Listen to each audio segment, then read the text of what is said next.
Уяви, ти слухаєш звичайний аудіозапис, і тут аудіозапис переривається, і ти чуєш шум, тріск, найдрібніші перешкоди, а потім щось незвичне. Звук, який не схожий ні на що. Ні на людину, ні на тварину, ні на жодну машину. Щось настільки дивне і масштабне, що навіть провідні вчені світу одразу не можуть пояснити його походження. Сьогодні ми розберемо 3 найстрашніші звуки, які коли-небудь записало людство. І повір, останній змусить тебе серйозно задуматися, чи одні ми в цьому всесвіті.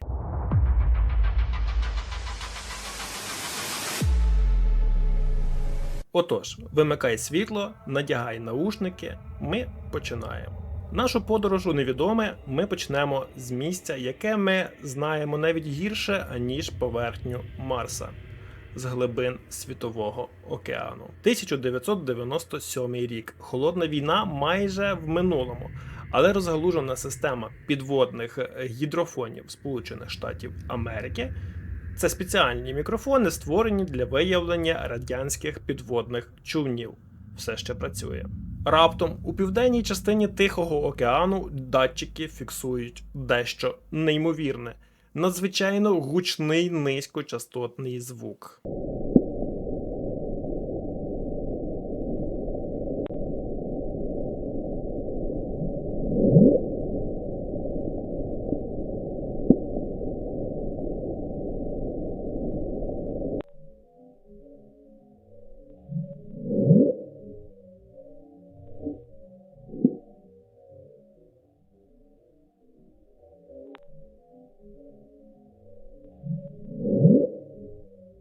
Ось ви могли його почути. Вчені назвали його просто блуп. Але в самому звуці не було нічого простого. Він був настільки потужним, що його зафіксували датчики, розташовані на відстані 5000 кілометрів один від одного. Отож, щоб ви розуміли масштаб, жодний найбільший синій кит, відомий науці, а синій кит, по-перше, це найбільша тварина на планеті, не здатний видати такий звук, який почують бодай за 1000 кілометрів. Отож біологи та океанографи були шоковані. Звук мав чіткі акустичні ознаки того, що його видала жива істота. Тоді інтернет просто вибухнув теоріями. Фанати Говарда Лавкрафта одразу згадали його культовий твір «Поклик Ктулху». А знаєте саме чому? Тому що координати джерела цього звуку ідеально з'єднуються з координатами вигаданого задоволеного міста Р'єй, де за книгою спить стародавній монстр Ктулху. Як ви думаєте, невже Ктулху прокинувся? Лише через роки досліджень Національне управління океанічних і атмосферних досліджень дало офіційне пояснення. Вони заявили, що цей звук не монстр. Це кріосейн. Звук розгону та руху гігантських антарктичних льодовиків, коли вони тріскаються і випливають в океан. Але навіть, якщо це просто лід, сама думка про те, що планета може видавати такі моторошні звуки в абсолютній темряві океану, змушує шкіру покриватися. Отож, якщо навіть наш власний океан приховує акустичні таємниці, яких ми просто не можемо зрозуміти або зрозуміти, що тоді приховує безмежний звук?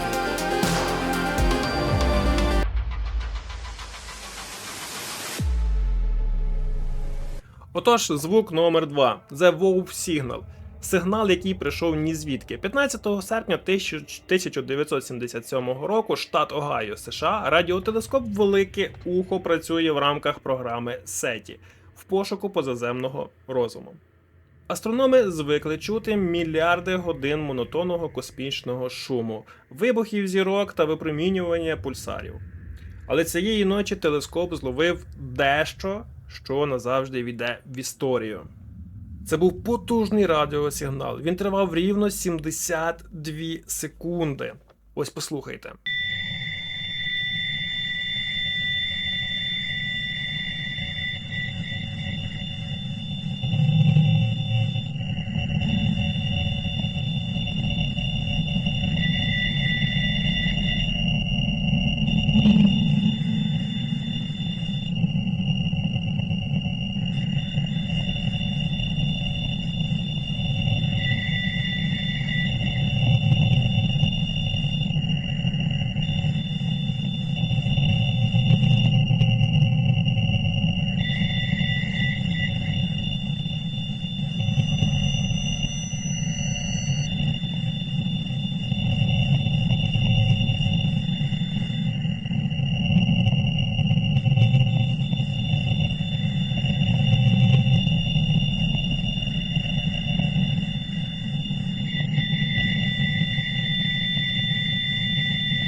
Цей звук був ідеально чистим, без космічного сміття, без фонового шуму, без спотворень.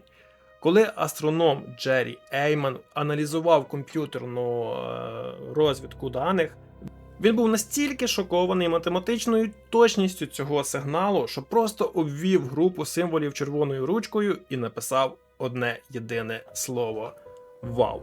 Отож, давайте поговоримо про те, що робить цей сигнал таким моторошним і загадковим. По-перше, його частота була надзвичайно близькою до частоти 1420 МГц. Це так звана воднева лінія. Водень – це найпоширеніший елемент у Всесвіті. Вчені всього світу сходяться на одній думці, що якщо розвинена іншопланетна цивілізація захоче надіслати сигнал у космос, щоб її помітили, вона вибере саме цю частоту. Ця частота – це як універсальний міжгалактичний код. По-друге, джерело сигналу було спрямоване із сузір'я Стрільця. Але коли астрономи почали спрямовувати туди всі наявні телескопи знову, там була абсолютно мертва тиша. Цей сигнал більше ніколи не повторився. Минуло майже 50 років, були теорії про комети, про віддзеркалення сигналу від земних супутників, але жодна із них не пояснює параметри сигналу ВАУ на всі 100%. Як ви гадаєте, що це було? Напишіть, будь ласка, в коментарях. Це був випадковий унікальний космічний сплеск? Чи може чиясь відчайдушна спроба вийти на контакт, яку ми впіймали лише тільки на 72 секунди і більше ніколи не почуємо.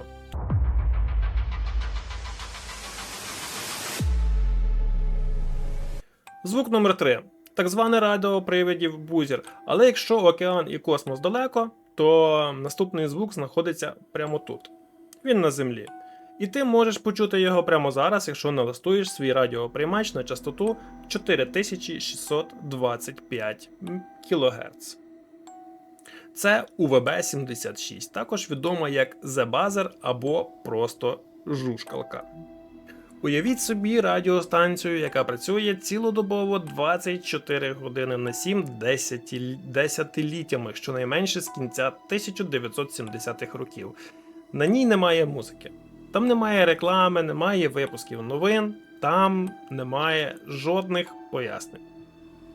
Лише цей один монотонний механічний гнітючий звук, який повторюється приблизно 25 разів на хвилину.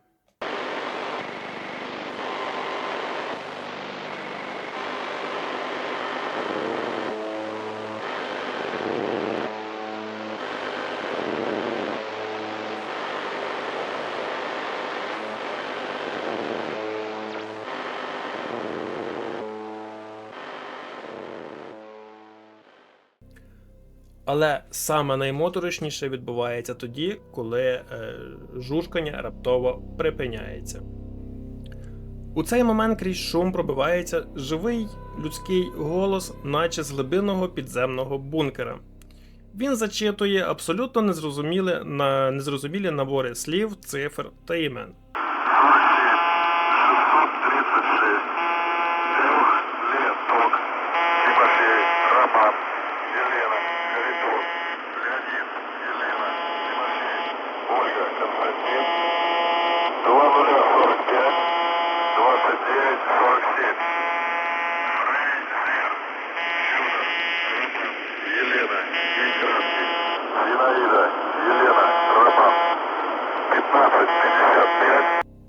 Що це за трансляція? Станція неодноразово змінювала свої позивні, але суть залишається незмінною. Хтось навіщось витрачає шалені гроші на підтримку цієї гігантської інфраструктури антен протягом 40 років. Існує 3 основні теорії, від яких холоне кров. Отже, перша теорія, що це шпигунський зв'язок або так звана номерна станція. Це шифровки для глибоко законспірованих шпигунів по всьому світу. Книга кодів є лише у агента, тому для нас це набір слів, а для когось це наказ діяти. Є також друга теорія, що цей військовий комутатор. Постійний звук потрібен лише для того, щоб показувати, що лінія активна і ніким не зайнята, очікуючи на випадок повномасштабної війни. І третя теорія найстрашніша. Система периметр або мертва рука. Це сигнал військового стримування. Як говориться, поки жужкалка звучить, все спокійно. Але якщо станеться ядерний удар і станція замовкне, автоматична система запустить ядерні ракети у відповідь, навіть якщо в бункерах уже нікого не буде. Але саме найстрашніше те, що цей звук звучить просто зараз. Поки ти дивишся це відео, хтось сидить біля мікрофона в закритому військовому містечку і тримає пальці на пульсі планети. І ми досі не знаємо, що станеться, якщо цей звук припиниться. Отже, людство записало мільярди звуків. Голоси коханих, шедеври музики, звуки природи, гамір мегаполісів та сигнали перших автівок, але серед них завжди будуть ті, що не вкладаються в жодну логіку. Отже, можливо, кожен із цих трьох звуків уже має або скоро отримає просте наукове пояснення, а можливо, ми просто як людство ще не готові почути ту правду, яку приховують ці звуки. Отже, який звук тебе налякав найбільше, напиши в коментарях, підпишись на канал, щоб не пропустити нові розслідування. Побачимось в наступних відео.